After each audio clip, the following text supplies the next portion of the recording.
We are on episode 75, and I am happy to have Andishe Farahmand, registered dietitian nutritionist, share with you how she is helping many dietetic students fulfill their dreams in becoming a registered dietitian nutritionist themselves. Well, hello, Andishe. Welcome to the Nutra Narratives podcast. I am so excited you're here with me today. It has been a while. I know. Hello, Gigi. Thank you so much for inviting me. I'm so excited to be here. Yes. Oh my goodness.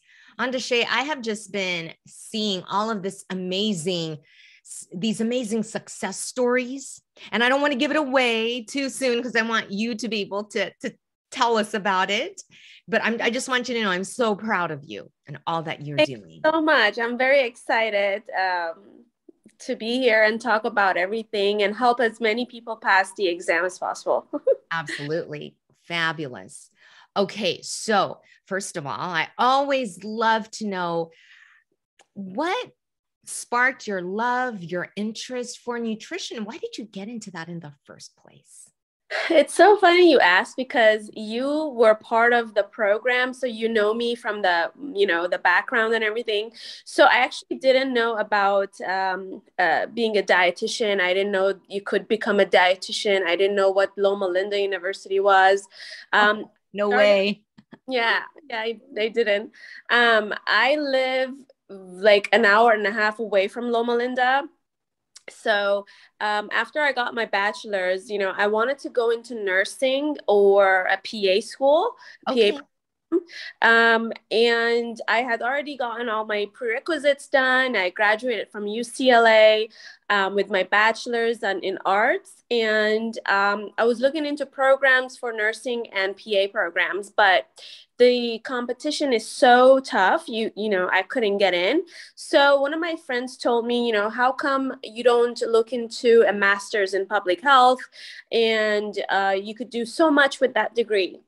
And so I looked up programs and I found the one nearest to me, which was Loma Linda University, and I was like, I had a friend at the time who had graduated from the pharmacy school there. And she said lots of great things, and a lot of other people had gone to pharmacy school there. So I said, you know what, I'm gonna give it a try. So I signed up and I got into the program. Now, when I was in the program, I had many people tell me about like the different emphasis, because at the beginning I was global health.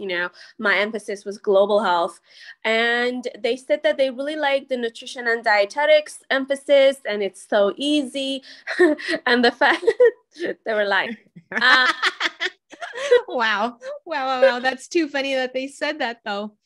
Yeah. And so I didn't like the emphasis that I was in because I thought it would be something different. It was not what I thought it would be. So yeah. So I looked into, switching, and I finally was able to do that. And then I really like diet and nutrition, to be honest. Like I really like beauty, health, nutrition, all of those. It came like first nature to me, and I thought to just give it a try. So that's how it started. Yes, wonderful. I remember you also loved beauty as well. And I'm sure that's still part of your passion, your interest. I'm sure it's still there. It is. Mm-hmm. Yes. Okay. So I love how you were brought to nutrition, to Loma Linda. Friends had encouraged you and you listened. So very good. Yes. All right. Okay. So once you got into the program, you went through the program and then graduation came. What were your thoughts? Were you thinking you would do a community-based program, like be involved in a job in that aspect? What were your thoughts when graduation came? Yeah, so at the time, I think they changed it a little bit, but at the time when we graduated in the School of Public Health, we had to still do some other requirements of, for us, it's like public health practicum and something else that we have to do. But I think they've changed it, I think. But I still wasn't really done. I had to do my clinical, and I was like, I'm almost done. I have just like 400 more hours. Then I have to pass the RD exam. Then I'm going to look for a job. I really didn't know what life is going to turn out to be. Ooh, how exciting to not know. Yeah. And like where you are now. Okay. So you did your rotation. Was there anything in your rotations that you thought, okay, I think I could do that? Or did you go through the rotations thinking, nope? I did the rotations thinking, wow, I really like to work here. I could see myself. And where I was doing my rotation at this rehab, like small rehab hospital in San Bernardino, they were going to hire me. So they said, if you pass your RD exam, give us a call and what we want to hire you, which takes me like to the next topic, actually, the RD exam, passing it. Yes. So I took the exam I want to be transparent. I took the exam 3 times until I passed it. The first 2 times I got a 23, which was like 2 points shy of like passing, right? And so I took the exam at the fall of 2019. And I failed with a 23. The place that wanted to hire me, this hospital I was doing my clinical in, I told them that I failed and I can't work right now. And they gave the job to someone else. Oh, man. Yeah, it was kind of sad. And I was so sad, so upset, so frustrated. So I studied again. I used some different resources this time. And this was in January of 2020 that I failed again with a 23. And I was like, okay, there's got to be a reason why this is happening. Like, why am I getting this score? Yeah, I've studied more. So I just didn't understand it. Then I studied more. I studied differently. I looked at the keywords. I highlighted questions differently. I tried to look at things in a different manner, and I did more questions. I think I might have done at least 10,000 questions getting ready for my exam. Okay. At the time, there were not a lot of like resources available, but I was anything that was available, I did it. Wow. But I love that you said, I had to examine what was going on. And so you were looking at things differently. You were highlighting things. Where did that come from? Did you just think, okay, I need to have a different strategy? So that just came from your own evaluation? Right. I was like, there has to be a reason why I'm not passing this exam. Obviously, I know my stuff. Like, this isn't a fair evaluation of my knowledge. Yeah.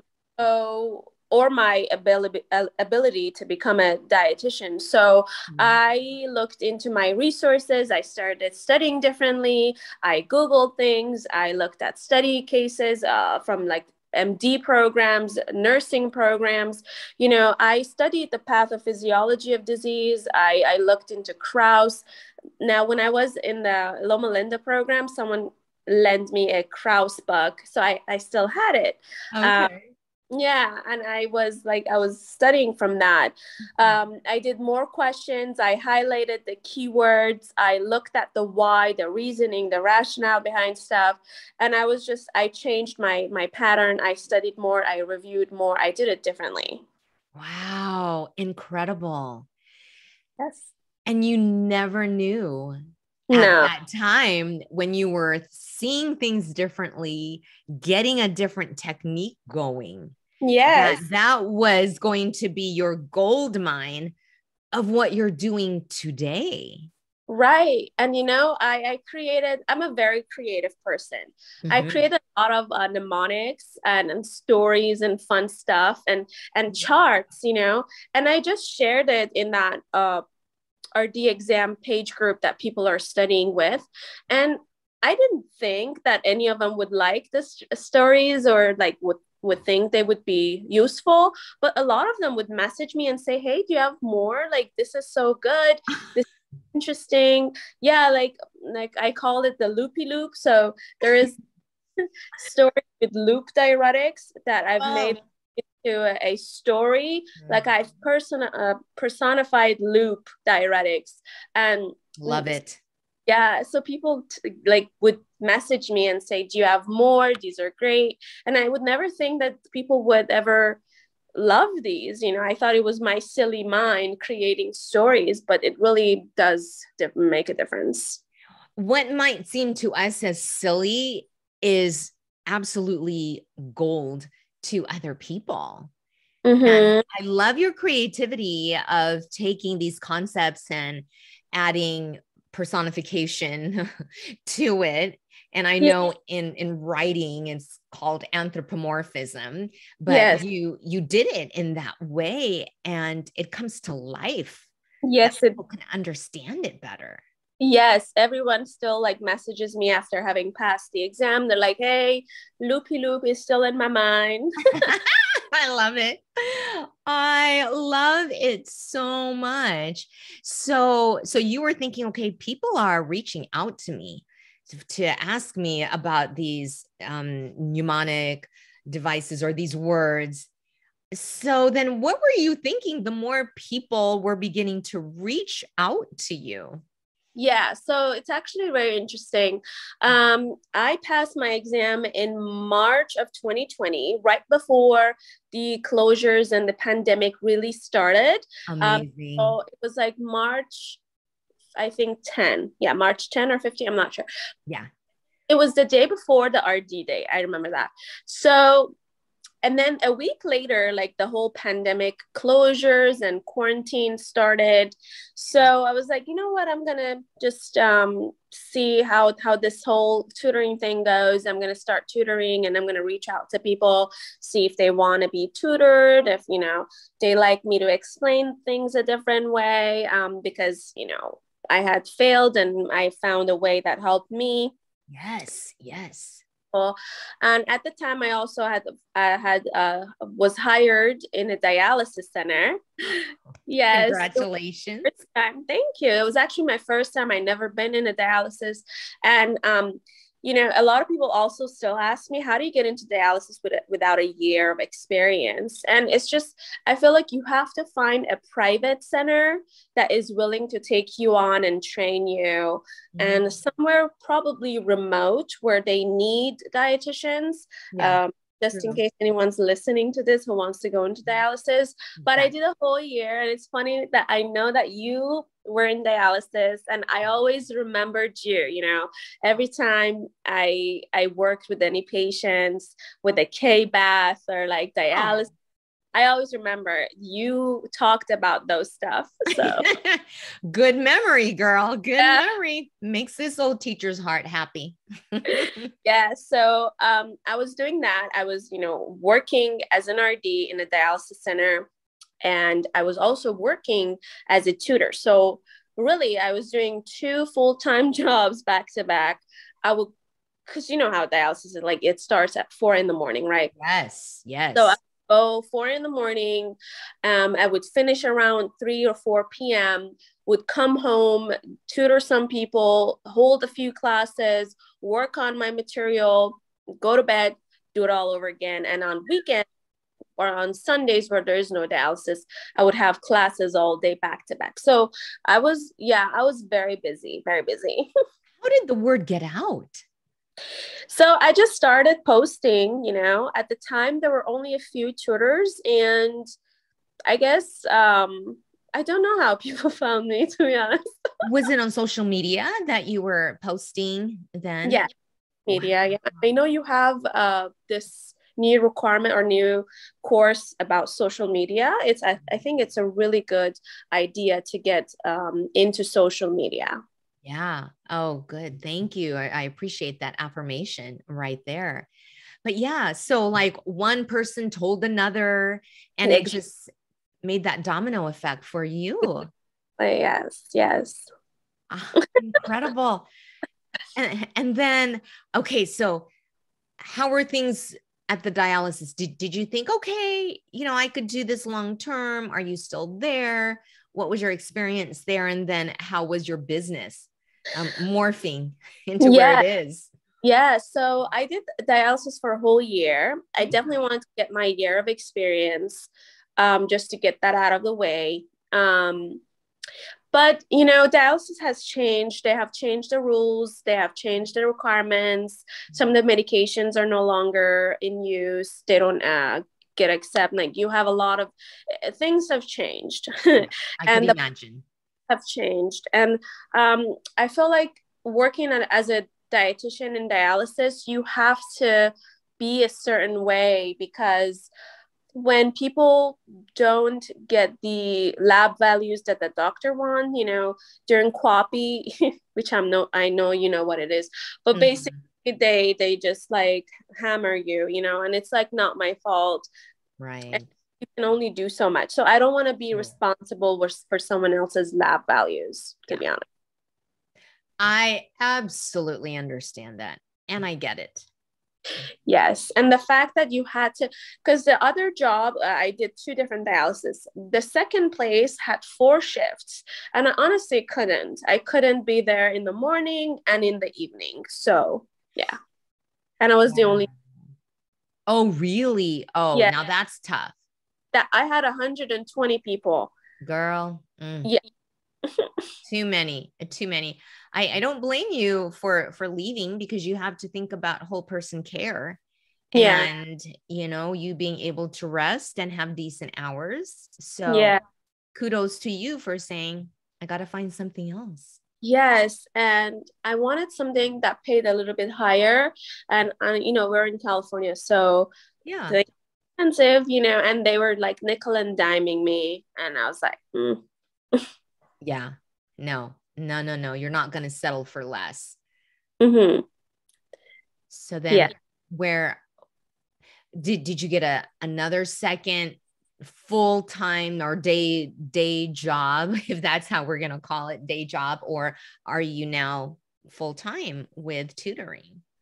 So I did get another, like, not full-time, a part-time job, just covering a woman that is pregnant. And so after that finished, I decided to kind of take some time off, because I've been go working the whole like 2 years, and I just wanted some time off and just will focus on myself and family. Yeah. So right now, the RD tutoring business is the only thing, but I've been looking into another probably full-time job. Or I also told you that I signed up to become an RD in the Army. Yes. So I'm waiting to hear back for that. That's why I haven't really taken any jobs and like looking for a job seriously, because at any time where my orders come in, I would have to go. Yes, exactly. I know. I was anxious to hear more about that, if you have an assignment yet, and if they've taken you yet to go somewhere.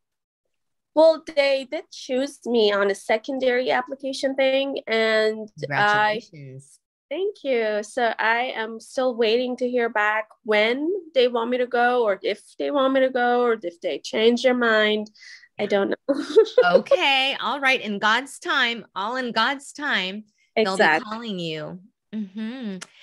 Okay. But I want to dive deeper into your tutoring business, which is helping so many of even our alumni. I just love seeing the faces of our alumni being featured on your Instagram account. And I just love how you set up your whole marketing process in Instagram. It's beautiful. And there's really a rhyme to the reason, or reason and a rhyme and all that.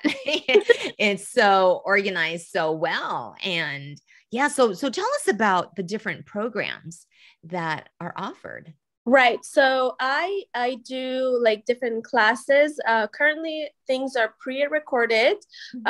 If you choose my classes pre-recorded, you'll get the notes and 7 days of access all on my website. And I give you all the information. So it's just passthedietitianexam.com.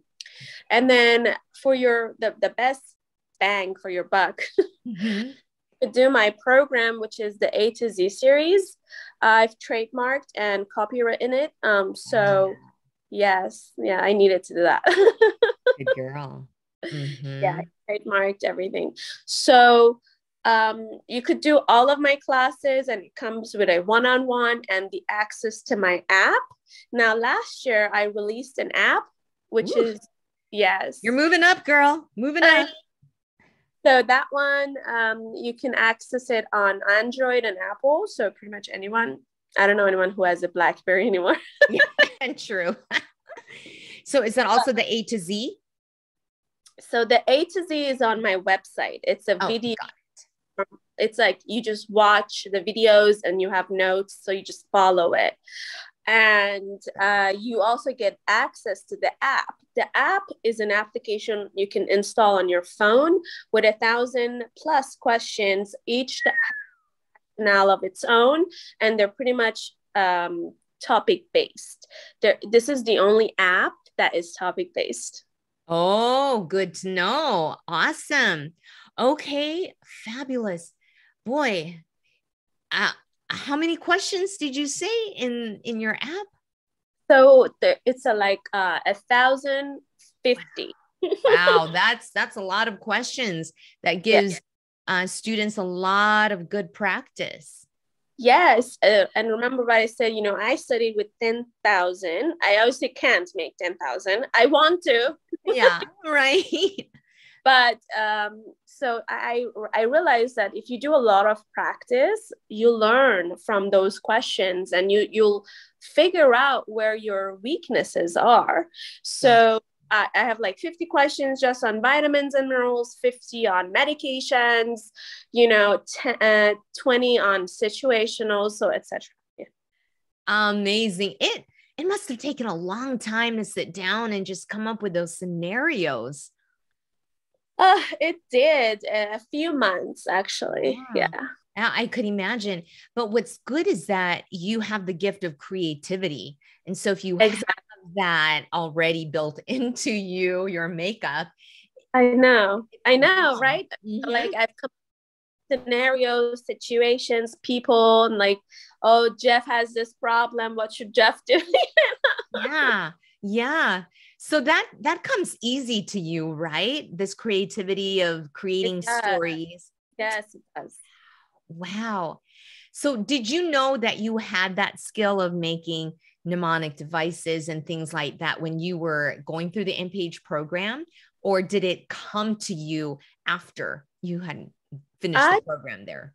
I never knew that I could be this creative. Now, when I was like studying for my own exams and stuff in the MPH program in Loma Linda, I would like come up with mnemonics, but they were only making sense to me. And sometimes I would tell my friends about them and they would like find it funny, but I never thought that other people would find my mnemonics interesting and useful, Yeah. What a valuable tool. Is there ever a time when you were like, oh, I got to come up with a mnemonic for this and it's hard? Or does that come easy for you? I think relating things to each other is one way that I make the mnemonics devices. Or I look at ways that I could connect things together and I create stories, like I'll share one if you want. Oh, yes, please. We'd like a little taste. Yes, actually, let me go to the way I wrote it so I don't butcher it. Okay. Yes, 1 second. You don't have all of your mnemonics all memorized? I don't want to mess it up because it's okay. I hear you, sister. So, there are different fish high in mercury. And so fish high in mercury are like king mackerel, Spanish mackerel, shark, swordfish, tilefish, right? Yes. Do you see a story there or no? Oh, yes. A good story. Okay. So fish high in mercury, there's the story. In Spain, so Spanish mackerel, king mackerel ordered the fish to use swords to kill the sharks, and their blood colored the tiles red. Oh my word. That works beautifully. It's dark, but you know what? It works. And I like, you know what? Maybe I shouldn't include that in there because there's so many different people with different beliefs and backgrounds, like taking the course, and someone may not always find it interesting, and some people may find things offensive, you know. Okay. But I decided to leave it there. Now I have many. I have many, many, many ones. Okay, would love to hear another one. These are so fun. Yeah, let me find. Okay, so you know milk thistle helps the liver, right? Mm-hmm. Okay, it's like, do you have liver problem? This will help your liver. Ah! Ooh, you are so good. You are so good. I love it. But you know what? Someone like you with that talent, that gift, it's like, not everybody has that gift. Yeah. So it's so nice that you had that. You have packaged it. You've recorded it. You've kept track of all your mnemonic devices. And what a gift, really, that is to so many people. Yeah, I want to share one more one. Please. Do it. I love it. Okay. So, you know, saw palmetto is used for men with enlarged prostate, right? Okay, so there are two nurses looking at a scan of a man's prostate, right? So she goes, you saw his palm-sized prostate? Ay, ay, ay, too bad he's on diuretics. Oh, wow. It just, you know what? It's so good. You are so funny, and yet it's still so tasteful. Thank you so much. Mm-hmm. It's so good. You know what? It makes people laugh also. So to be creative, it's funny. This one is a funny, not a dark one, but the dark one is still a genius and makes you go, but that was helpful. Yes. Now it makes you remember everything. Yeah. And I've also shared some other ones in my Instagram and stuff. So if anyone's listening, you can always go to my Instagram, pass the Dietitian Exam, look at the videos, you know, and you'll 5 more. Yes, excellent. And I will definitely be putting all of your contact information on the notes page there, on the show notes for sure, so that those who are listening can contact you. And but I'm curious to ask, I know everybody loves to ask this question, how many dietitians have you helped pass the RD exam? So almost 800. Oh my. There must be 800 because a lot of them have passed and they never talked to me, but I saw them that they passed. So it's about 800. Andishe. Beautiful. Isn't that amazing? And from Loma Linda, I think at least 20. Okay. Well, we're going to keep the word going there for you and tell them about you for sure. You know, everyone who's listening, Andishe is so fun and is so approachable and has such a great creative mind that she is just willing to share through, you know, of course, through purchase, because she put her heart into this, and that it's such a valuable resource. So we would love for any of you, any dietitians in the making, any dietetic students, nutrition students who are wanting that extra help to ensure that they will pass, to look into Andishe's Instagram account, Pass the RD Exam. Pass the Dietitian Exam. So sorry. I knew I'm saying it wrong. Pass the Dietitian Exam. Mm-hmm. Yes. Yeah. The mnemonics, I have a whole course, like about 100 mnemonics that I have created, and it comes with fill in the blank notes. The course is called Hooked on Mnemonics, and you can just go on my website and find it. Wow, you've even created 100 mnemonics. Yes, I like quality and quantity. Well, of course. And it's so nice to hear that. I mean, they're getting not only quality, but bang for their buck as they're paying this for you. So for now, this is what you're doing, and it's your calling, obviously. So you are just going to hold steady until you get your orders. Is that what the plan is? Pretty much. Yes. Okay. That's such a good plan. And Andishe, what are some words of encouragement that you can share with our listeners if they have taken the RD exam and didn't pass the first time, the second time, or if they're not even dietitians listening to this episode, but yet they are on their own path, but yet they've approached some snags or some detours? What helped you get up and to keep moving forward? Because I am so impressed with your tenacity and your strength that you did not give up. You kept moving forward. You stayed strong. Yes, I know. It's a cliche to say don't give up, but it's really true. In life, you shouldn't give up, and you should just try every avenue to get there. And if something doesn't work, try something else, get a tutor, or enrolled in a program, or get a study buddy, just try it in another route and see what works with you. So that's what I would say. It's to not give up and believe in yourself. You could definitely do it. Yes. And you did. You believed in yourself. You knew you could do it. You're like, there's just something that needs to be done differently. And you discovered that. Yes. And in the process, it has helped you help so many people. So isn't that interesting how God makes us go through trials, some challenges? Exactly. That's what my mom said. My mom said you had to fail to become what you are right now. Isn't that amazing? Yeah. Failure is not a negative thing.